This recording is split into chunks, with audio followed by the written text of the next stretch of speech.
that the daughter of the former chief minister, the Congress chief minister of Kerala, has gone and joined the BJP. Padmaja Boi. Oh, you know, no need for translation. ഇംഗ്ലീഷിൽ വലിയ പരിജ്ഞാനം ഇല്ലാത്തവർക്ക് പോലും കേട്ടാൽ പെട്ടെന്ന് ചിരി പൊട്ടുന്ന ഒരു പരിഭാഷ. പത്മജ പോയി. അത് പരിഭാഷ നടത്തിയ വ്യക്തിയാണ്, അഭിഭാഷകനാണ് സജാദേട്ടൻ. CPM-ന്റെ കൊല്ലം ഏരിയ കമ്മിറ്റി മെമ്പറാണ്. ചേട്ടാ, പെട്ടെന്ന് ഈ വൃന്ദാക്കാരായിട്ട് വലിയ രീതിയിൽ സംസാരിച്ച് വരുന്നു, ഒറ്റ വാക്കിനകത്ത് അത് അവസാനിപ്പിച്ചു. എങ്ങനെ ആ സെക്കൻഡ് തോന്നിയത്?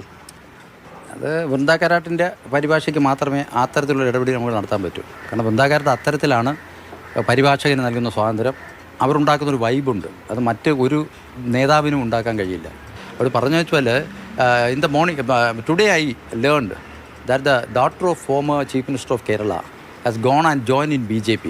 അപ്പോൾ സ്വാഭാവികമായിട്ട് അത് പറയേണ്ടത് നമുക്ക് മുൻ മുഖ്യമന്ത്രിയും പ്രമുഖ കോൺഗ്രസ് നേതാവായിട്ടുള്ള കരുണാകരൻ്റെ മകൾ പത്മജ രാജിവെച്ച് BJP പോയിരുന്നു. അതല്ല, അപ്പോഴും തോന്നിയത് ആ വികാരം, അവരുണ്ടാക്കിയൊരു വൈബുണ്ട്. അതിന് മറുപടിയായിട്ട് തത്തുല്യമായി എനിക്ക് നിൽക്കണമെങ്കിൽ, എനിക്ക് പറയണമെങ്കിൽ ആകെ ഇതേ ഉള്ളൂ, പത്മജ ഞാൻ കൈ ഉയർത്തിക്കൊണ്ട് പറഞ്ഞു പത്മജയും പോയി എന്ന് പറഞ്ഞു. അത് വലിയ ആവേശമാണ് ജനങ്ങൾ ഉണ്ടാക്കിയത്. ഈ വീഡിയോ വൈറലാക്കിയ വ്യക്തിയുണ്ട്,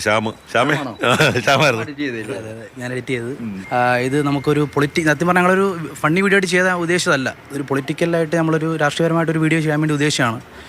അതായത് മറ്റ് സംസ്ഥാനങ്ങളിങ്ങനെ BJP ഇങ്ങനെ ഒരുപാട് പൈസ കൊടുത്തും അത് കൊടുത്തും ഒക്കെ കോൺഗ്രസിനെ വാങ്ങിക്കുന്ന സമയത്ത് കേരളത്തിൽ പണ്ടങ്ങനൊന്നും ഇല്ലായിരുന്നു.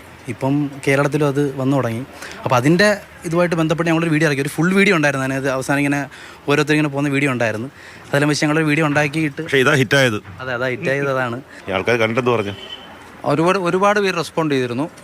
ഇന്ത്യക്ക് പുറത്ത് വിദേശ രാജ്യങ്ങളിലടക്കം മലയാളികളോടടുത്ത് ഒക്കെ അത് വലിയ റെസ്പോണ്ട് ചെയ്തു. അത് വലിയ സന്തോഷമാണ് നമുക്ക് പകർന്നു നൽകിയത്. പക്ഷേ അതിനകത്ത് മറ്റൊരു വിഷയം എന്ന് പറയുന്നത്, എന്നെ സംബന്ധിച്ചെന്ന് പറയുന്നത്, ഇത് ഒരു പൊളിറ്റിക്കൽ ആയിട്ടുള്ള ഒരു ഇതായിട്ട്, പൊളിറ്റിക്കൽ മീൻസ് ഇത് BJP-ക്കാർ ഉപയോഗിക്കുന്നത്. സംഘപരിവാർ ഉത്തരേന്ത്യയിൽ വ്യാപകമായി ഉപയോഗിക്കുന്ന ഇതാണ്.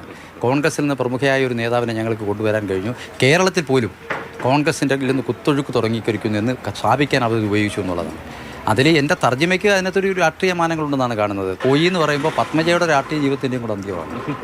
മതേതര രാഷ്ട്രീയം, അതാണ് ഉദ്ദേശിച്ചത്. അത് നന്നായിട്ട് കൺവേ ചെയ്യാൻ കഴിയുന്നു. അതാണ് അതിഗംഭീരമായിട്ട് ഈ ട്രാൻസ്ലേഷൻ, അതുപോലെ തന്നെ ആ വീഡിയോ എഡിറ്റ് ചെയ്ത വ്യക്തിയുടെ വാക്കുകളാണ് കേട്ടത്. അത് ഈ വീഡിയോ വലിയ രീതിയിൽ ട്രെൻഡിങ് ആയിക്കൊണ്ടിരിക്കുകയാണ്. സജാദേട്ടനാണ് ഈ വീഡിയോ പരിഭാഷ നടത്തുകയും ചെയ്തത്. കണ്ണൻ നായർ തന്നെ നമ്മുടെ കൂടെയുണ്ട്. കണ്ണൻ, ശരിക്കും അത് രാഷ്ട്രീയ വേദിയാണ്. ആ പ്രസംഗത്തിനും ആ പരിഭാഷയ്ക്കും എല്ലാം അത്രത്തോളം രാഷ്ട്രീയമുണ്ട്. പക്ഷേ ഈ വീഡിയോ അത് നമ്മളെല്ലാവരും കാണുന്നത് ആ രാഷ്ട്രീയം വെച്ചുകൊണ്ടൊന്നുമല്ല. അത്രയും വലിയ നീളത്തിൽ പത്മജ വേണുഗോപാലിന്റെ രാഷ്ട്രീയ മാറ്റമൊക്കെ പറഞ്ഞു വന്നിട്ട് അത്ര വലിയ ഡെക്കറേഷൻ ഒന്നും വേണ്ട. പത്മജ പോയി, ആ രണ്ട് വാക്ക് മതി, ചിരിച്ചു പോവും. തീർച്ചയായിട്ടും സൈനാഥേട്ടനെ കുറേ കാലമായിട്ട് അറിയാവുന്നതാണ്. അദ്ദേഹം വളരെ സരസമായി സംസാരിക്കുന്ന ഒരാളാണ്. നമ്മളടുത്ത് നിന്ന് കോടതിയിലെ കാര്യമോ അല്ലെങ്കിൽ രാഷ്ട്രീയ കാര്യങ്ങളൊക്കെ തന്നെ ചോദിക്കുമ്പോൾ വളരെ സരസമായി തമാശ രൂപേണ കാര്യങ്ങൾ പറയുന്ന ഒരു വ്യക്തിയാണ്. ആ ഒരു രീതിയിലുള്ള ഒരു പരിഭാഷ തന്നെയായിരുന്നു അവിടെയും നടന്നതും. കഴിഞ്ഞ ദിവസം തെരഞ്ഞെടുപ്പിൻ്റെ ഭാഗമായിട്ട് കൂടി തന്നെയാണ് വൃന്ദാക്കാരായിട്ട് ഇവിടെയൊക്കെ എത്തിയത്. ആ സമയത്ത് ഉള്ള ഒരു പരിഭാഷ വലിയ രീതിയിൽ കേരളത്തിൽ നിന്ന് മുൻ മുഖ്യമന്ത്രിയുടെ മകൾ BJP-യിലേക്ക് വന്നു എന്നൊക്കെ പറഞ്ഞ് വലിയ രീതിയിൽ വൃന്ദാക്കാരായിട്ട് സംസാരിക്കുന്നു. രണ്ട് വാക്ക് പത്മജ പോയി എന്ന് രണ്ട് വാക്കുകൊണ്ട് മാത്രം എല്ലാവർക്കും അത് പെട്ടെന്ന് മനസ്സിലാവുന്നു. സാധാരണ നമ്മൾ കേൾക്കാറുള്ളത് ഈ വേർഡ് ടു വേർഡ് ട്രാൻസ്ലേഷനാണ് പല സമയങ്ങളിലും കേൾക്കാറുള്ളത്. പക്ഷേ അങ്ങനെയൊന്നും അല്ലാതെ പെട്ടെന്ന് മനുഷ്യർക്ക് മനസ്സിലാവുന്ന രീതിയിൽ, അവർക്ക് സന്തോഷം ഉണ്ടാകുന്ന രീതിയിൽ, അല്ലെങ്കിൽ ഈ ഒത്തിരി കാടുകയറി പറയാത്ത രീതിയിലൊക്കെ തന്നെയുള്ള ഒരു പ്രസംഗമായിരുന്നു അദ്ദേഹത്തിൻ്റെ ഭാഗത്തുനിന്നുണ്ടായത്. അത് വലിയ വൈറലാകുന്നൊന്നും അദ്ദേഹം കരുതിയില്ല. പക്ഷേ ശ്യാം എന്ന് പറയുന്ന ഒരു DYFIയുടെ പ്രവർത്തകരാണ്. ആ വ്യക്തിയും മറ്റ് 3-4 പേരും ചേർന്ന് ഈ വീഡിയോ, അതായത് ഒരു സീരിയസ് ആയിട്ടുള്ള ഒരു വീഡിയോ, തെരഞ്ഞെടുപ്പ് പ്രചരണത്തിൻ്റെ ഭാഗമായ ഒരു വീഡിയോ എടുക്കാൻ വേണ്ടി അവർ തീരുമാനിച്ചു. പക്ഷേ പെട്ടെന്ന് ഇവർക്ക് തോന്നിയ ഒരു ഐഡിയയാണ്, ഈ ഒരു ട്രാൻസ്ലേഷനും അദ്ദേഹത്തിൻ്റെ മറുപടിയും കൂടി ചേർത്തിട്ട് ഒരു ചെറിയ റീലുണ്ടാക്കി കഴിഞ്ഞാൽ ഹിറ്റാകുവാൻ സാധ്യതയുണ്ടല്ലോ എന്ന് പറഞ്ഞിട്ടാണ് ആ ഒരു റീലുണ്ടാക്കുകയും അത് പെട്ടെന്ന് ഒരു പാർട്ടി ഗ്രൂപ്പിലേക്കാണ് ആദ്യം ഫോർവേഡ് ചെയ്തത്. അതിനുശേഷം പിന്നീട് അങ്ങ് വൈറലാവുന്ന ഒരു കാഴ്ചയാണ് നമുക്ക് കാണാൻ സാധിച്ചത്. അതെ കണ്ണൻ, അങ്ങനെയാണ്. കാരണം രാഷ്ട്രീയമൊക്കെ മാറ്റി വെച്ച് നോക്കുകയാണെങ്കിൽ സാധാരണക്കാരെല്ലാവരും അത് ഏറ്റെടുത്തിരിക്കുന്നത് ഈ ഒരു രീതിയിൽ തന്നെയാണ്. അവർക്ക് രാഷ്ട്രീയം ഉണ്ടാകും, പക്ഷെ നമുക്ക് അങ്ങനെയല്ല. ചിരിച്ചു പറയാൻ പറ്റുന്ന ഒരു കണ്ടന്റ് തന്നെ അതിനകത്തുണ്ട്. കണ്ണൻ, ഇപ്പോൾ കണ്ണൻ ഇത്രയും നേരം ആ വാർത്തയെക്കുറിച്ച് പറഞ്ഞു, അദ്ദേഹത്തെ പോയി കണ്ടു, അതുമായി ബന്ധപ്പെട്ടുള്ള കാര്യങ്ങളൊക്കെയാണ് പറയുന്നതെങ്കിൽ ഇപ്പോൾ ഇവിടെ തത്സമയം റിപ്പോർട്ടിൽ ഇതിനെക്കുറിച്ച് പറയാൻ വേറൊരാളും കൂടി ഉണ്ട്. അത് വേറെ ആരുമല്ല, ഞങ്ങളുടെ രാഹുൽ ജി നാഥാണ്. അതിനുള്ള കാരണം എന്താണെന്ന് വെച്ചാൽ ഈ സജിനാഥ് എന്ന് പറയുന്നത് രാഹുലിന്റെ കൊച്ചച്ഛനാണ്.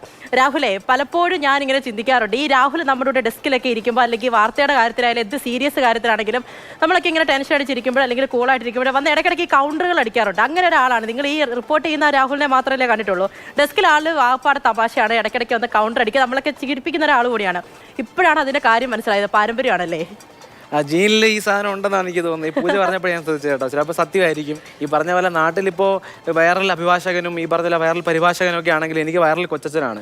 ഈ 2019 ഈ വൃന്ദാകാരാട്ടിൻ്റെ പ്രസംഗം കൊച്ചൻ ഇതിനു മുമ്പ് പരിഭാഷപ്പെടുത്തിയിട്ടുണ്ട്. കൊല്ലത്ത് വെച്ച് കേൾക്കാൻ പറ്റില്ല, കൊച്ചന് പോലും അറിഞ്ഞൂടാ. കാരണം ഞാൻ വണ്ടി വിളിച്ച് തഴവേ പോയി കേട്ടിട്ടുണ്ട്, കരുനാപ്പള്ളി തഴവേ പോയി കേട്ടു. അപ്പോൾ അന്ന് ഭയങ്കര അഭിപ്രായമായിരുന്നു അന്ന്.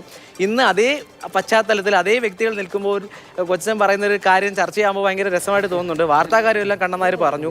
അപ്പോൾ വീട്ടിലെ കാര്യങ്ങൾ പറഞ്ഞു കഴിഞ്ഞാൽ ഞങ്ങളോടും ചെറിയ ചെറിയ വാക്കുകളാണ് സംസാരിക്കുന്നത്, വഴക്ക് പറയുന്നത്, അല്ലെങ്കിൽ ഈ പരിഭവം പറയുന്നത്. അപ്പം ഈ പറയുന്നത് ഞങ്ങളെ കളിയാക്കുകയാണ് എപ്പോഴും ചെയ്യുന്നത്. കൗണ്ടറിലൂടെയാണ് കാര്യങ്ങൾ പറയുന്നത്. അപ്പോൾ അതിനുള്ളിൽ പത്രം വായിക്കാതിൻ്റെ പരിഹാസം കാണും, നേരത്തെ എഴുന്നേക്കുന്നതിൻ്റെ പരിഹാസം കാണും, ദേഷ്യം കാണും. ഇതെല്ലാം ഞങ്ങളോട് ഇങ്ങനെ സംസാരിക്കാറുള്ളത്. അതുകൊണ്ട് ഇത് ഉള്ളിലുള്ള സാധനമാണെന്നുള്ളതാണ് ഞാൻ വിശ്വസിക്കുന്നത്. പിന്നെ ഈ പുതിയ കാലത്തിൻ്റെ വൈബിൽ ഒരു വലിയ രാഷ്ട്രീയം പറഞ്ഞ വാർത്തയിൽ, കൊച്ചച്ഛൻ്റെ വാർത്തയിൽ ഒന്ന് കാര്യങ്ങൾ പറയാൻ കഴിഞ്ഞതിൽ സന്തോഷമുണ്ട്. പിന്നെ വീഡിയോ എഡിറ്റ് ചെയ്തത് ഡിവൈഎഫ്ഐ പ്രവർത്തകനായ ശ്യാം, നമ്മുടെ അനിയനാണ്. അപ്പോൾ എല്ലാം കൊണ്ടും ഇതൊരു വീട്ടുകാരും കൂടിയാണ് പൂജ.